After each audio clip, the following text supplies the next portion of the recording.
बिस्मिल्लाहिर्रहमानिर्रहीम। सज्जनों तो मित्रों, पिछले कुछ दिनों तो सियासी गहमा गहमी सने बहुत सारे मसले उलझा के रखे हुए। हर सोच तो गल मुल्की हालात, सियासी जमातों के नाबालग रवैये तो होंदी हुई मुअज़्ज़ज़ इदारे की सोच तक जाती तो मायूसी लैके परतदी। ये हालात मेरे जे बंदे लिए यकीनी तौर पर परेशान कुन ने, जिहड़ा किसी सियासी नज़रिए की थावें सिर्फ तो सिर्फ अपनी मिट्टी ते वतन नाल प्यार करता है तो वो इश्क की माला जपता है। सियासी हालातों दी इन्हां परेशानियों में एक अजिही खबर आई जिन्हें मेरे सने पूरे पाकिस्तान को हिला के रखता, खासकर उन्होंने मापियां नूं जिहड़े अपनी औलाद नूं जान तो वध प्यार करते हैं। एक कराची वसदी एक कुड़ी दुआ जोरा दे अगवा की खबर थी। 14 वरियां दी इस बच्ची के मापियां का बुरा हाल वेख के जिवें दिल पसीज के रह गया। इलैक्ट्रॉनिक मीडिया, सोशल मीडिया तो प्रिंट मीडिया ने दुआ के मापियां का पूरा साथ दिता तो इस केस को हाई प्रोफाइल केस बना दिता। ये नाल ही एक होर बच्ची निमरा के अगवा की खबर भी सामने आ गई। हाले इस खबर उस तब से जारी सन कि पता लगा कि एक कुड़ी दिनार जिहड़ी उम्र 25 वरे वे वो भी अगवा हो गई।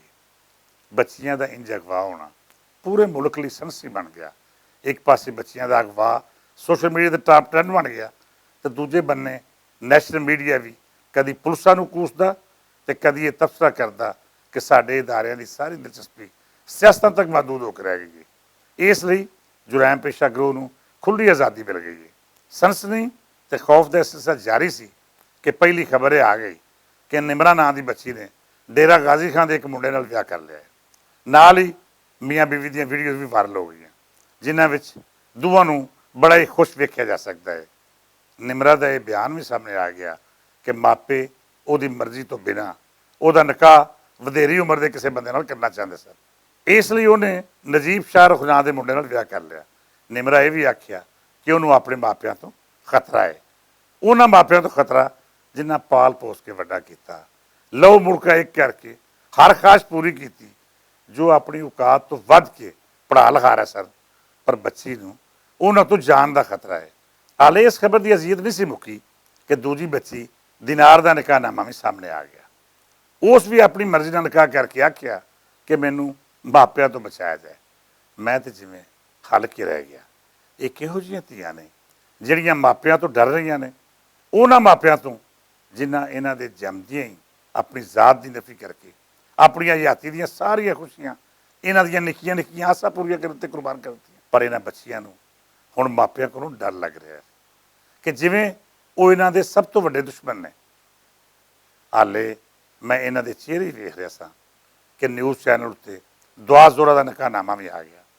फिर पता लगा कि वो बच्ची भी कराची नस के लाहौर पड़ गई है। उन्हें किसी ज़हीनामे मुंडे नाल विआह कर लिया है जिहड़ा रायवंड का रहने वाला है। फिर इस बच्ची दी तस्वीरां ते वीडियो भी आ गई। मैं वेख के सख्ते च आ गया। ये बालड़ी तो वाकई 12-13 वरियां दी सी ते मुंडा उहदी उम्र भी 16-17 वरियां तो वध नहीं लगती। हाले तो इन्होंने किसी गल का पता ही नहीं, ना हयाती की धुपचां वेखी, ना अजमैशां की सख्ती का कोई पता। ये तो यह भी नहीं जानते कि शादी 4 दिन कट्ठियां रह के हसन खेड़न का नाम नहीं, ना ही ये कोई फिल्म है जिहड़ी इंज ही चलती रहेगी कि तुसी गाने गाउंदे प्यार दीयां गल्लां करदे जीवन बिता दोगे। ना तालीम पूरी की ते ना कोई कामकाज। कुड़ी वालों जिहड़ा बयान जारी होया वो भी स्टीरियोटाइप सी, जिवें पिछलियां कुड़ियां दिता सी। 14 वरियां दी कुड़ी दुआ नूं भी अपने उन्हां मापियां तो खतरा सी जिहड़े उहदे पिछे रो रो के झल्ले हो रहे सन। दुआ का प्यो अज भी इस खुशगुमानी में सी कि मेरी धी नूं वरगलाया जा रहा है, जिवें उहदी कोई गलती है ही नहीं। वो बेचारा इस गल ते ही खुश सी कि मेरी धी जिस हालत च है जिंदा तो है ना। इस सारे मामले का जायजा लईए तो सानूं बहुत कुछ सोचना पवेगा। मापियां की जिम्मेदारी तो लैके समाज विच सिर चुकदियां उन्हां सोचां की गल करनी पवेगी जिहड़ियां आलूदगी बन के साडी रेहतल विच बेहयाई का जहर घोल रही ने। साडा मीडिया की विखा रहा है, उहदे मौजूआत की ने, ते मेरा जिसम मेरी मर्जी टाइप दी मंगां करने वाले किहदे एजेंडे उत्ते अमल कर रहे हैं। दुआ कोई एक किरदार नहीं, या फिर गल निमरा काजमी उत्ते जाके मुक नहीं जाती, बल्कि अजे हज़ारां किरदार अपनी सोचां अंदर जहर पाल रहे हैं। की खबर कदों किस घर की धी दहलीज़ां टप के मापियां नूं मूँह विखाण जोगा ना छड्डे। इन्हां सारियां गल्लां दा जिम्मेदार कौन है? सोचा जाए ਤੇ ਹਰ ਬੰਦਾ ਆਪਣੀ ਆਪਣੀ ਥਾਵੇਂ ਕਸੂਰਵਾਰ ਹੈ, ਜਿਹੜਾ ਇਸ ਸਮਾਜ ਦੀ ਤਸਵੀਰ ਵਿੱਚ ਮਾਸਾ ਵੀ ਕਿਰਦਾਰ ਅਦਾ ਕਰ ਰਿਹਾ ਹੈ। ਮਾਪਿਆਂ ਤੇ ਉਸਤਾਦਾਂ ਤੋਂ ਲੈ ਕੇ ਗਲੀ ਮਹੱਲੇ ਦੀ ਦੁਕਾਨ ਵਾਲਾ ਵੀ, ਜਿਹੜਾ ਦੂਜੇ ਦੇ ਬੱਚਿਆਂ ਨੂੰ ਆਪਣੇ ਬੱਚੇ ਨਹੀਂ ਸਮਝਦਾ। ਟੀਵੀ ਸਕਰੀਨ ਤੋਂ ਲੈ ਕੇ ਮੋਬਾਈਲ ਫੋਨ ਤੀਕਰ, ਸੋਸ਼ਲ ਮੀਡੀਆ ਤੋਂ ਲੈ ਕੇ ਪ੍ਰਿੰਟ ਮੀਡੀਆ ਤੀਕਰ, ਮਸੀਤੇ ਦਰਸ ਦਿੰਦੇ ਮੌਲਵੀ ਤੋਂ ਲੈ ਕੇ ਔਰਤ ਦੀ ਆਜ਼ਾਦੀ ਦੇ ਨਾਂ ਉੱਤੇ ਕੰਜਰਖਾਨਾ ਲਾਉਣ ਵਾਲੀਆਂ ਉਹਨਾਂ ਅੱਧ ਨੰਗੀਆਂ ਜ਼ਨਾਨੀਆਂ ਤੀਕਰ, ਹਰ ਸ਼ੋਭਾ ਤੇ ਹਰ ਤਬਕਾ ਕਸੂਰਵਾਰ ਹੈ। ਸਾਨੂੰ ਮੰਨਣਾ ਪਏਗਾ ਕਿ ਅਸੀਂ ਆਪਣੇ ਬੱਚਿਆਂ ਨੂੰ ਮਹਿਫੂਜ਼ ਮਾਹੌਲ ਨਹੀਂ ਦੇ ਸਕੇ।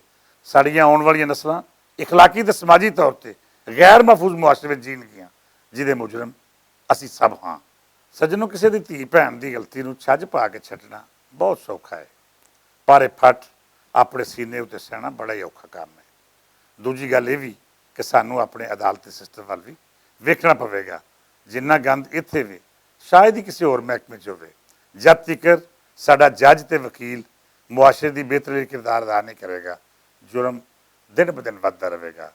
ਹੁਣ ਇਹਨਾਂ ਬੱਚਿਆਂ ਨੂੰ, ਜਿਨ੍ਹਾਂ ਵਕੀਲਾਂ ਰਟੇ ਬਿਆਨ ਦਵਾਏ ਤੇ ਜਿਨ੍ਹਾਂ ਜੱਜਾਂ ਆਪਣੇ ਫੈਸਲੇ ਵਿੱਚ ਅਜਿਹੀਆਂ ਹਰਕਤਾਂ ਦੀ ਹੌਸਲਾ ਅਫਜ਼ਾਈ ਕੀਤੀ, ਉਹ ਸਾਰੇ ਦੇ ਸਾਰੇ ਸਮਾਜ ਨੂੰ ਜ਼ਹਿਰੀਲਾ ਕਰਨ ਦੇ ਜ਼ਿੰਮੇਦਾਰ ਨੇ। ਮੈਂ ਅਖੀਰ ਉੱਤੇ ਕਹਾਂਗਾ ਕਿ ਆਪਣੇ ਘਰਾਂ ਦੀ ਖਬਰ ਲੈਣ ਦੇ ਨਾਲ ਨਾਲ ਸਮਾਜ ਉੱਤੇ ਵੀ ਨਜ਼ਰ ਰੱਖੋ। ਇਹ ਸਮਾਜ ਸਾਡੀਆਂ ਆਪਣੀਆਂ ਕੋਤਾਹੀਆਂ ਤੇ ਗਲਤੀਆਂ ਪਾਰੋਂ ਆਲੂਦਾ ਹੁੰਦਾ ਜਾ ਰਿਹਾ ਹੈ। ਹੁਣ ਅਸੀਂ ਆਪ ਹੀ ਇਹਦੀ ਸਫਾਈ ਕਰਨੀ ਹੈ।